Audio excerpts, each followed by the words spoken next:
Well, good morning. We're going to continue with chapter 7, Beautiful Sunrise. And we've got a sweet little dog face in the bottom right-hand corner. That is our Wiley dog, the one that is usually playing tambourine and crawling around. All right, chapter 7 from our Cesar Millan book, Be the Pack Leader. God, it's pretty today. It's pretty a lot of days, but damn, it's pretty. All right, number 7, chapter 7, Leadership for Dogs and for Humans. When the effective leader is finished with his work, the people will say it happened naturally. Lao Tzu. When the effective leader is finished with his work, the people will say it happened naturally. Huh. Okie dokie. Here we go. We as in me and my dog. The lounge was elegantly furnished. The lighting dim. The chatter soft. My wife and I could not believe we had been invited there. We pinched ourselves to make sure we really were not dreaming. Everywhere we looked, there was a headline, a Time magazine cover, a top story on the evening news. Sitting by the fire, the newly elected president of a Middle Eastern country was deep in debate with a former top official of the U.S. government. Over at the bar, the CEO from one of the world's largest office supply companies was having a drink with the CEO of America's fastest growing airline. And there, staring out the window, lost in his own thoughts, was probably the richest and most powerful media mogul in the entire world. Working the rest of the room were national and international policy makers, celebrities, media giants, and corporate magnates. There were presidents of universities and founders of political think tanks. There were millionaires and billionaires. That was a cool sentence. Never get to say that. Just a full sentence. There were millionaires and billionaires. Period. That was like a sentence. Okay. There were Learjets and Rolls Royces. This was a room full of the most successful pack leaders in the human world. Amazingly, I had been invited to speak to this elite group about dogs and calm, assertive leadership. Who, me? Telling these major power brokers about leadership? What could I, a working class kid from Mexico, possibly have to offer them? Much to my surprise, I had a lot to offer. Because among all these international leaders, not one of them could control his or her dogs. Are you staying up here, baby boy? Are you staying up here, mama? You're not going to the back? Okay, I'm gonna close this then. If you're not gonna go back there and look cute out my window, then I don't kind of need that. Let's just zoom in a little bit. Just around a smidge.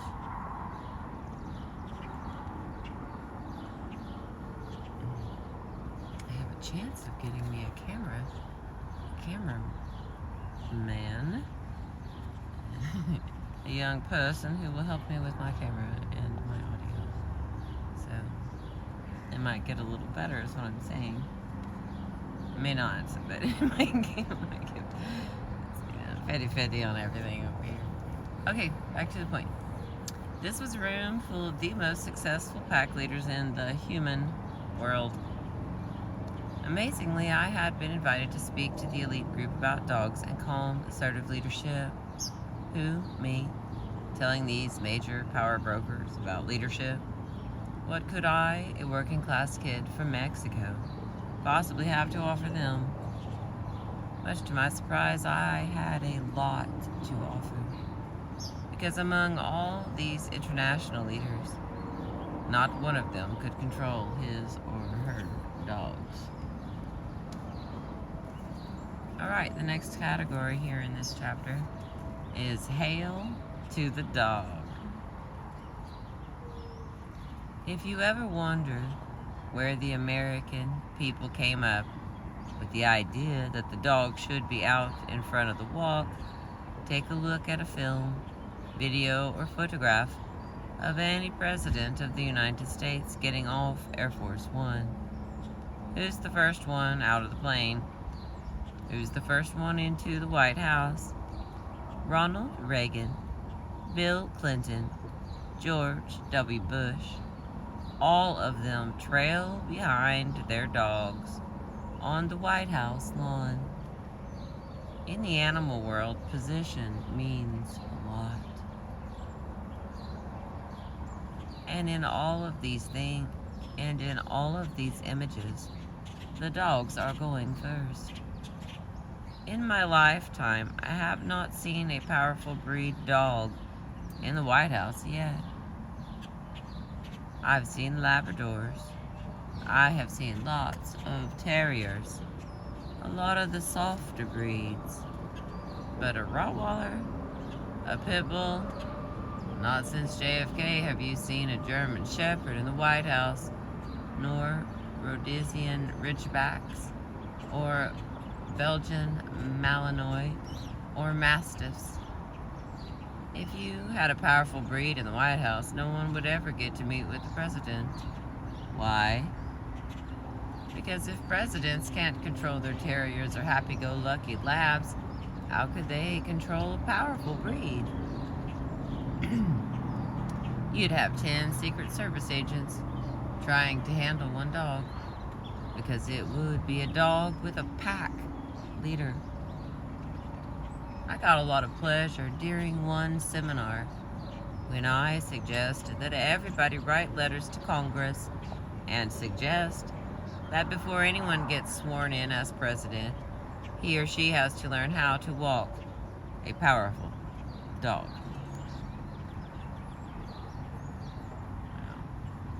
Maybe even a pack of dogs. It would be a test they'd all have to pass. All world leaders of all countries should be able to do it. If that actually happened, then all of our human pack leaders would have to practice calm, assertive energy, because that's the only energy that dogs naturally follow. I believe we'd have a lot more balanced people running the world if they based their leadership on calm, assertive energy.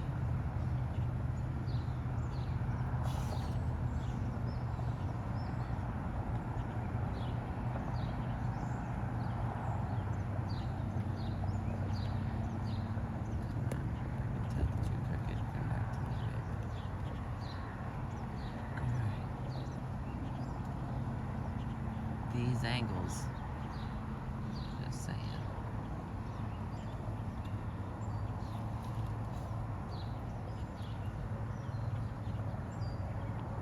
The most important part is that the sky is straight, not the items. At least that's the kind of stuff I tell myself. Alright, let's see where we're at.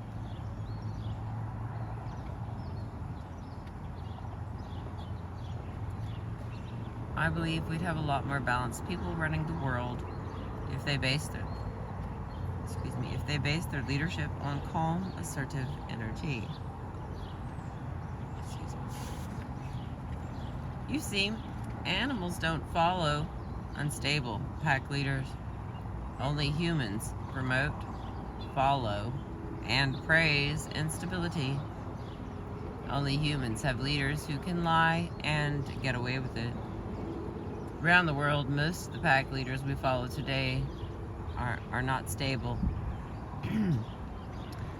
Their followers may not know it, but Mother Nature is far too honest to be fooled by angry, frustrated, jealous, competitive, stubborn, or other negative energy. Even if it is masked by a politician's smile. That's because all animals can evaluate and discern what balanced energy feels like. A dog cannot evaluate how intelligent a human is, or how rich, or how powerful, or how popular. A dog don't care if a leader has a PhD from Harvard or is a 5-star general. But that dog can definitely tell a stable human from an unstable one. We humans continue to follow the unstable energy of our leaders, which is why we don't live in a peaceful, balanced world. Unfortunately, there aren't a lot of people born to be pack leaders in the human world, but we all can be pack leaders in the animal world. We need to be, because like it or not, the human species has taken over this planet, and we have brought many animals into our civilized world with us. Domesticated animals don't have a choice anymore. They are here living with us, usually behind walls. Becoming pack leaders of our dogs is especially important when we bring them into environments with dangers that they don't understand, such as traffic, electricity, and toxic chemicals. How can we expect them to navigate those hazards without our guidance? We need to lead them for their own well-being and safety. We also must become good pack leaders for the sake of other humans. Remember, dogs are predators. They are social animals,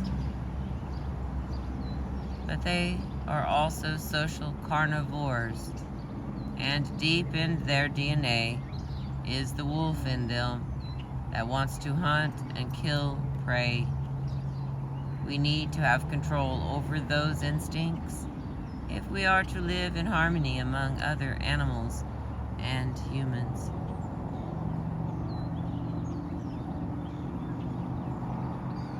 When I play these videos back, it's like all I can hear is a lot of background noise. So I don't know how loud the birds are today, but they're kind of loud. And the traffic off of 412 is really ramping up. So let's see if I can get through here, and I might have to go pick us another spot. I think I'm getting out-sounded here. Been out-louded. I don't think that's a real word. Could be. Okay, sorry.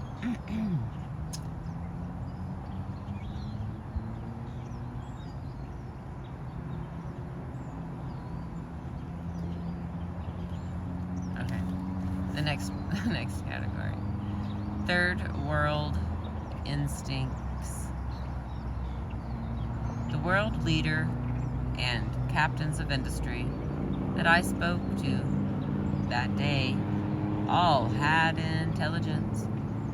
They all clearly had fierce determination, ambition, and the ability to be pack leaders over other people.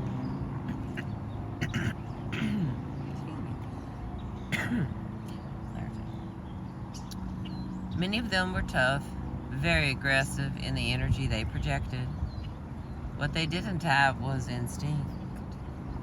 They weren't very happy with me when I told them that. When it comes to Mother Nature, poor people in third world countries were better pack leaders to their dogs than they were.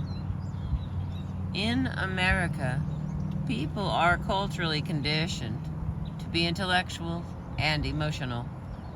In third world countries, many people are culturally conditioned to be instinctual and spiritual. Lower to middle income people, which is most of the people, in third world countries can control a dog without even thinking about it.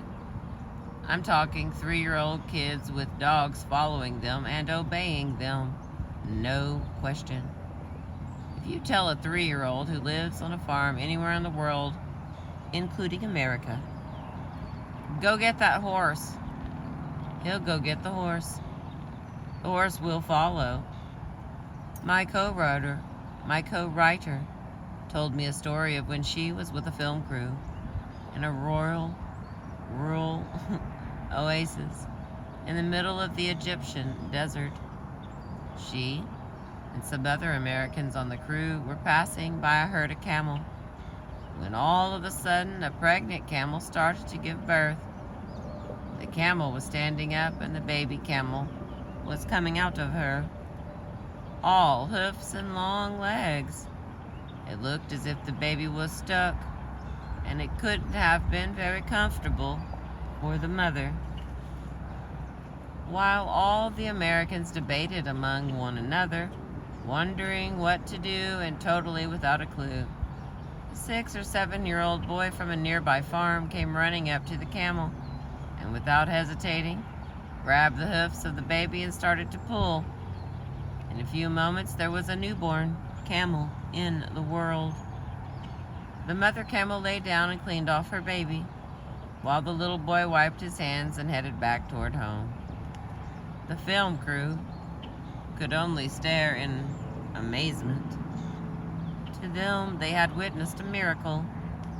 To the little boy and to the camel, this was an ordinary, everyday occurrence in the world of Mother Nature.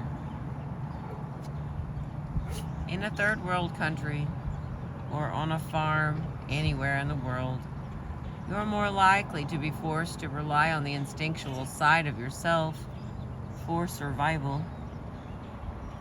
You're relating to Mother Nature every day.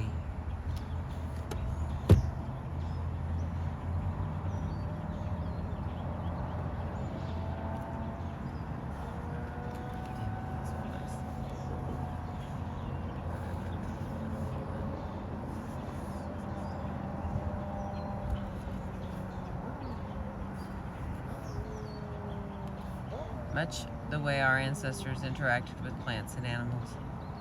You are forced to be calm, assertive, because you have to connect with Mother Nature on her terms in order to survive. In Southern California, there are a lot of legal and illegal Mexican immigrants. Many are from poor or rural backgrounds with the same kind of instinctual spiritual upbringing that I had. Wealthy Americans hire them to do work such as gardening, housekeeping, and groundskeeping.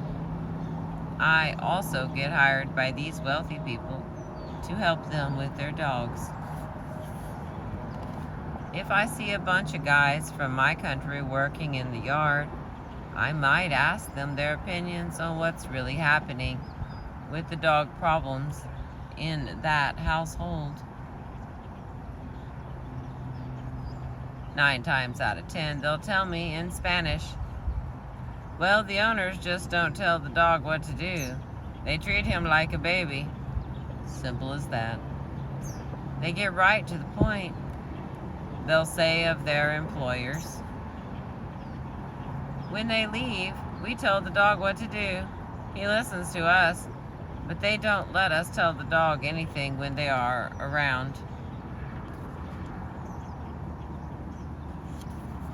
Because they're afraid we're going to hurt his feelings. The workers aren't people who are hurting the dog. I'll see right away that the dog likes and trusts them. Sometimes it even seems the dog would rather be around the workers than the owner. When the owner comes home, that's when I'll see the dog's instability and anxiety come to the surface. Good morning. He's harmless.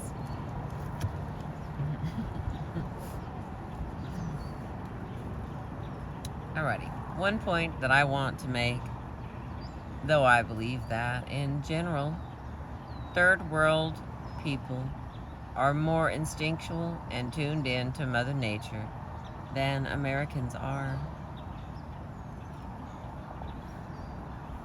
I'm definitely not saying that third world countries treat their animals better than people do in industrialized nations. In fact, the third world often treats animals very badly. Part of the reason I am here in America is that dogs are not valued in Mexico, except perhaps by the rich, by the very rich. The career I dreamed of did not exist there at all, because many third world people don't exercise their intellectual, emotional side. They don't always feel bad when an animal is hurt, and they don't read books on dog psychology to learn about what makes dogs tick. In fact, in many third world countries, such as Mexico, the women are treated worse than all the dogs and cats in America. Until people in third world countries learn how to value women, how can they even begin to see the dignity in animals? However, they do not have the difficulty communicating with animals that we do here. That's because they live interdependently with animals. In urban America, we don't need animals in our daily lives for survival.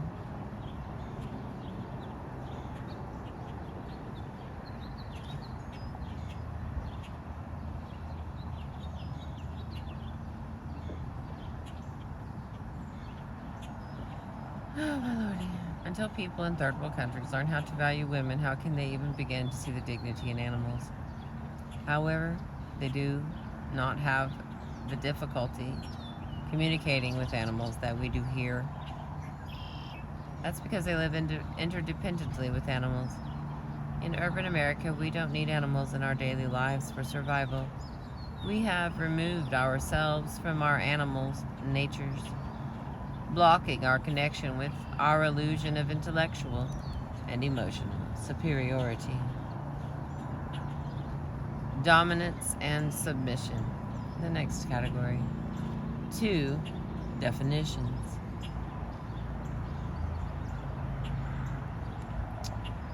Third world people, homeless people, and farmers all relate to animals in terms of survival.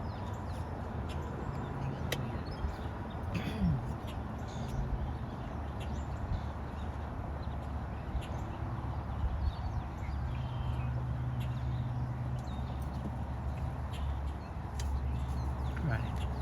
Third world people, homeless people, and farmers all relate to animals in terms of survival.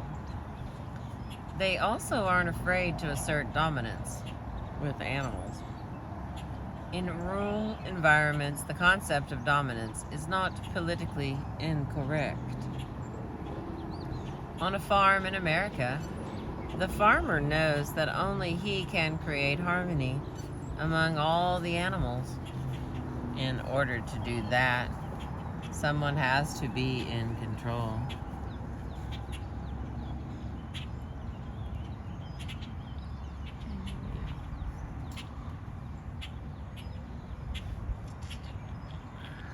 On a farm in America, the farmer knows that only he can create harmony among all the animals. In order to do that, someone has to be in control. The animal with the biggest brain, the one that can study and understand all the psychologies of all the others, gets that job.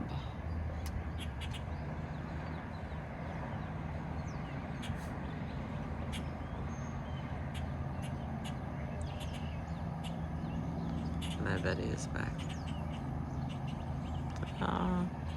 Okay. On a farm, even though animals are domesticated, they all work for food and water, and they all live together in harmony. The farmer created that harmony with calm, assertive energy and leadership. Leadership, by definition, means some degree of authority, of influence, of dominance. Unfortunately, dominance seems to have become a dirty word in the United States. When I use this word in reference to our relationship with our dogs, it seems to make people feel very uncomfortable and bad about themselves, like I am asking them to behave with their dogs like dictators of a banana republic. The fact is, dominance is a natural phenomenon that cuts across social species. Mother Nature invented it to help organize animals into orderly social groups and to ensure their survival. It does not mean one animal becomes a tyrant over another.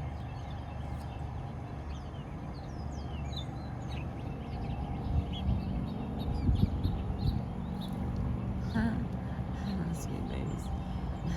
Fly over here and say hi. Okay. In nature, dominance is not an emotional condition. There is no coercion, no guilt, no hurt feelings involved. Any animal that wins the dominant status in a dog pack must earn his or her place at the top. And just like being a leader of human beings is sometimes a thankless job, recent studies seem to hint that being a pack leader in nature isn't all wine and roses either. Wolves and many other members of the canid family are cooperative breeders. That is, the dominant pair get to do most, if not all, of the mating and reproducing. In a 2001 study, research endocrinologists wanted to find out if being subordinate members of a cooperative breeding social pack caused the follower animals to have more stress. All right, I'm going to read that again because that was like a lot of work. First thing in the morning. In a 2001 study, research endocrinologists wanted to find out if being subordinate members of a cooperative breeding social pack caused the follower animals to have more stress. After all, they lose most conflicts and don't get to choose their mates. But studies of the stress hormones in African wild dogs and dwarf mongooses, both social carnivores, had a surprising result. The dominant animals actually had much higher stress hormones across the board. If these early studies prove correct, researcher Scott Creel of Montana State University writes that being dominant might not be as beneficial as it might first appear. Hidden psychological costs might accompany the access to mates and resources that dominant individuals enjoy. If so, this would help to explain why subordinates accept their status with perplexing readiness. In other words, dominant animals don't take on leadership roles for the cash and prizes involved. They are born with the energy to lead, and they naturally take up the baton. With dogs, it's all about the good of the pack. That's the same reason that dog owners need to learn pack leadership. And yes, that means expressing dominance with their pets. Being a pack leader is not about showing your dog who's boss. It's about establishing a safe, consistent structure in your dog's life. Natural pack leaders do not control their followers by fear. They sometimes have to challenge or display their authority, but most of the time they are calm, benevolent leaders. In the book Never Cry Wolf, his famous account of living among the gray wolves of Alaska, naturalist Farley Mowat describes George, the dominant male wolf of the pack he observed for 2 years. George had presence. His dignity was unassailable, yet he was by no means aloof, conscientious to a fault, thoughtful of others, and affectionate within reasonable bounds. He was the kind of father whose idealized image appears in many wistful books of human family reminiscences, but whose real prototype has seldom paced the earth upon 2 legs. George was, in brief, the kind of father every son longs to acknowledge as his own. Sure, Mowat is humanizing the wolf. That tendency helped make him a popular writer. But if you have misgivings about being your dog's pack leader, reread that beautiful description of George. Think about it. Wouldn't you love your dog to see you that way? All right, let me try to read this. I'm going to reread that because it sounds like I need to for my own sake. Okay, here's what he wrote after he observed George for 2 years. George has presence. His dignity is unassailable, yet he was by no means aloof, conscientious to a fault, thoughtful of others, and affectionate within reasonable bounds.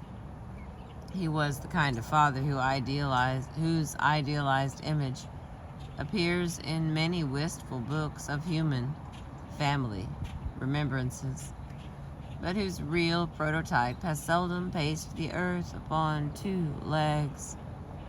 George was, in brief, the kind of father every son longs to acknowledge as his own. So the question was, wouldn't you love your dog to see you that way? Okay. And we roll forward. We've already established that dogs do not desire to live in a democracy. They also do not always equate submissiveness with weakness. I like to explain dog submission as open-mindedness. A submissive animal is open and willing to take direction from a more dominant one. In humans, open-mindedness creates the willingness and possibility to learn and take in new information. You are usually calm submissive when you are reading a book or quietly seated, watching a concert or a movie. Do you consider yourself subservient when you are in this state? Of course not. You are, however, relaxed and receptive. When I give seminars, most of my audience is in a calm, submissive state. They have come to be open, to hear and to learn new information.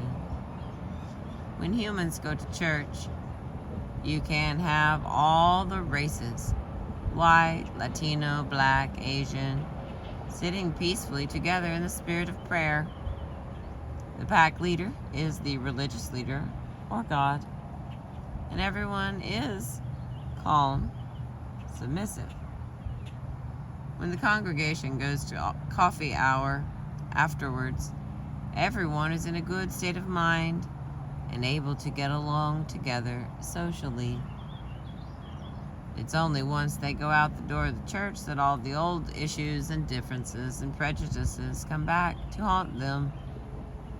We want to create such a world like the shelter of the church for our dogs, to make them feel safe, relaxed, and free to engage in social behavior. In order to produce that environment, we must become masters of projecting calm, assertive energy.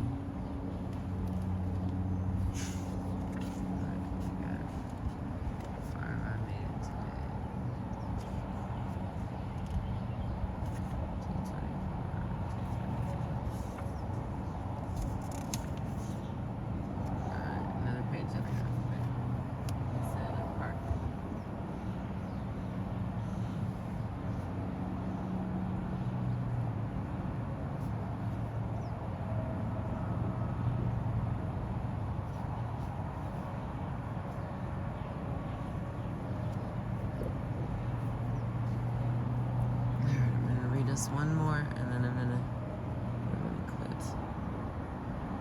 Like I said, from this spot anyway. Not for all time. Seriously? What happened?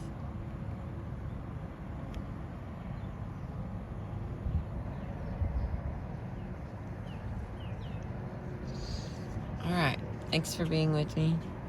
I greatly appreciate you. The secrets of primal leadership. You know, it kind of looks like it's gonna rain. Just heads up on that. Like, lost that sunrise and then there's black clouds coming in. Alrighty. The secrets of primal leadership.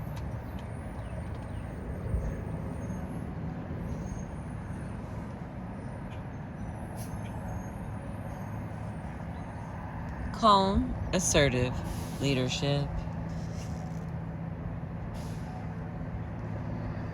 is the only leadership that works in the animal world.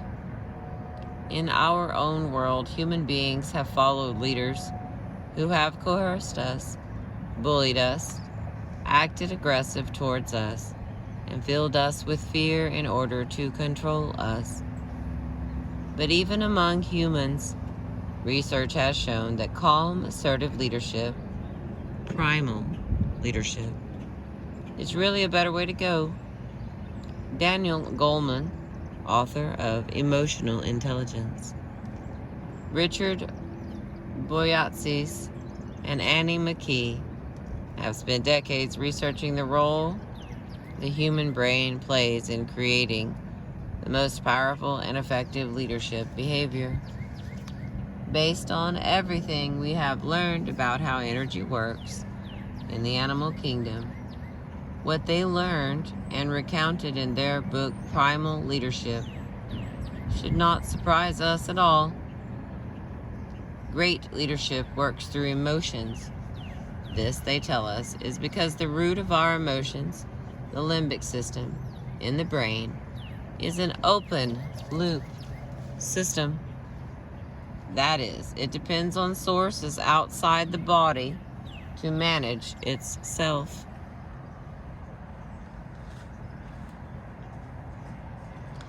In other words, we rely on connections with other people for our own emotional stability. In this way, we are exactly like other social animals, especially dogs.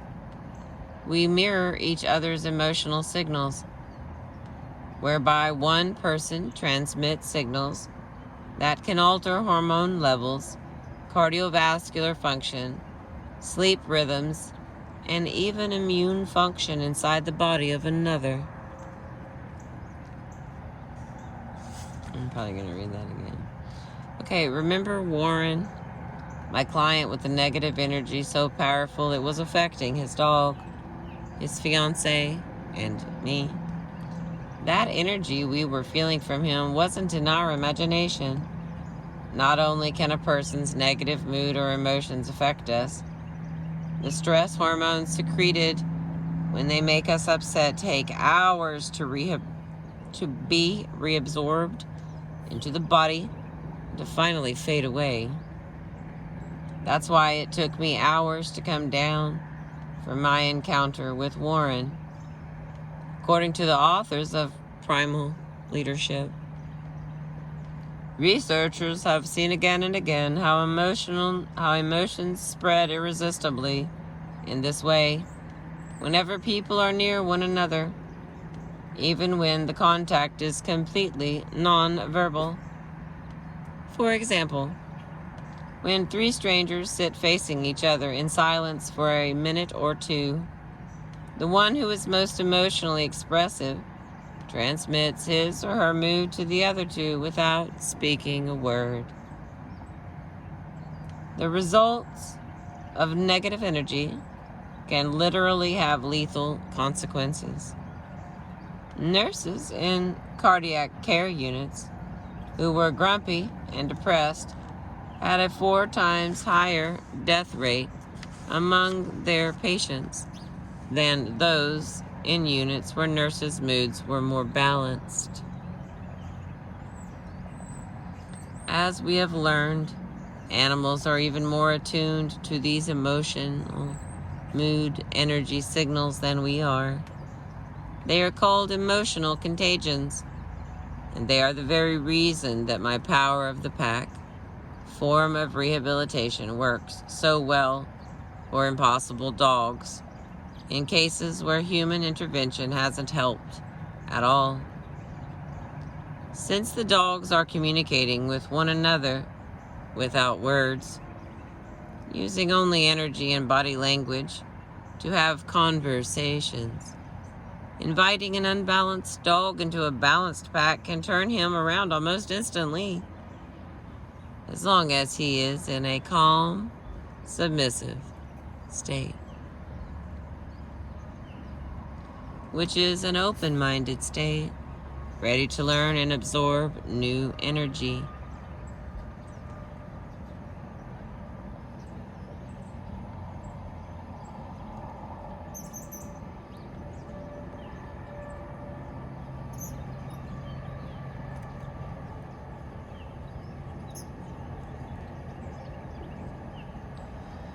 Okay.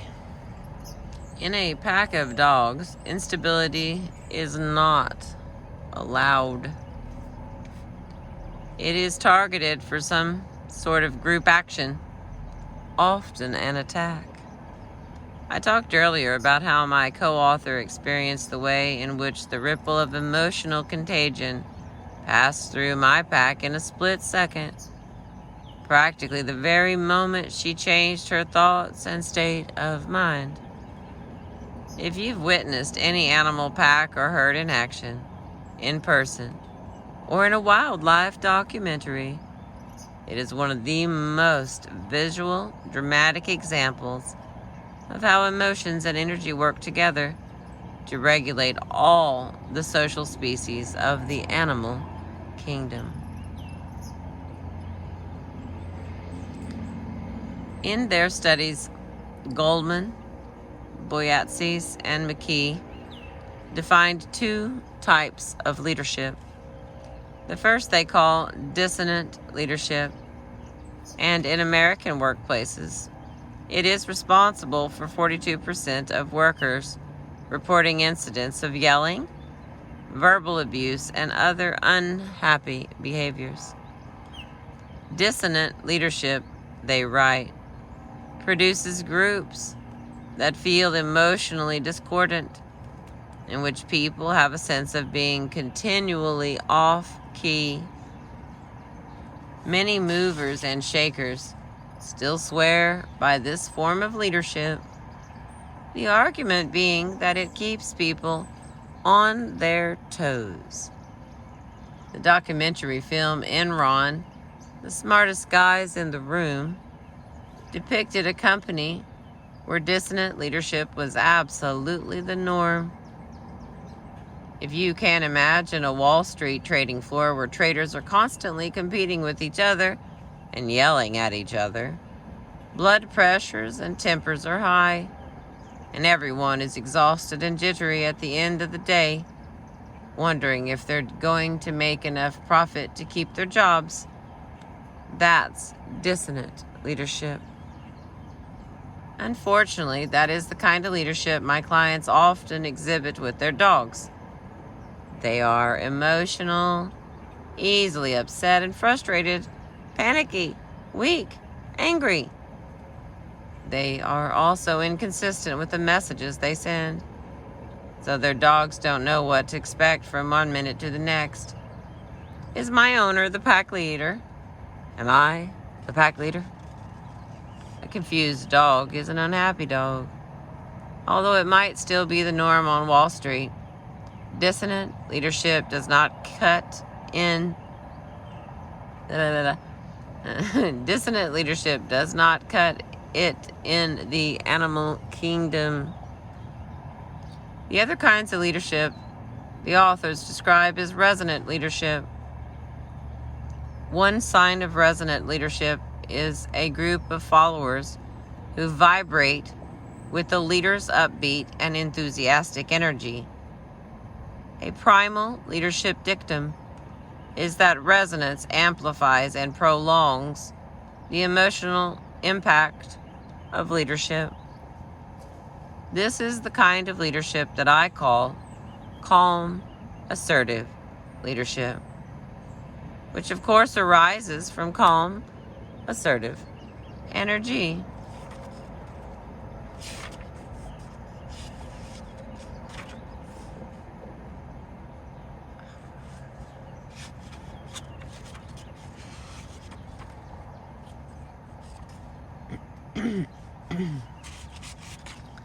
All right, much love to everyone. And the next part seems pretty important because it says creating calm, assertive energy. And then we go into some techniques. All right. But my stomach is growling. My dog needs to go out. And I'm stopping. But it's not because I don't want to. I gotta stop right here, and I will do my best to get us another spot, especially if there's a little storm coming. We know how I like stormy weather. Here's what I've been reading to you, babies.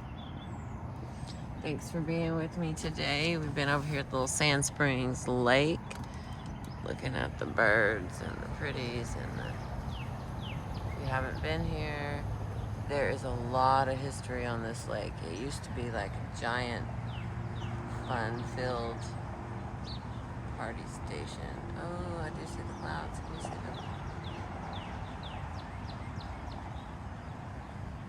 Beautiful here. There's no litter or trash. It's very clean. Thank you for being with me. I appreciate you. Remember to like, subscribe, and share.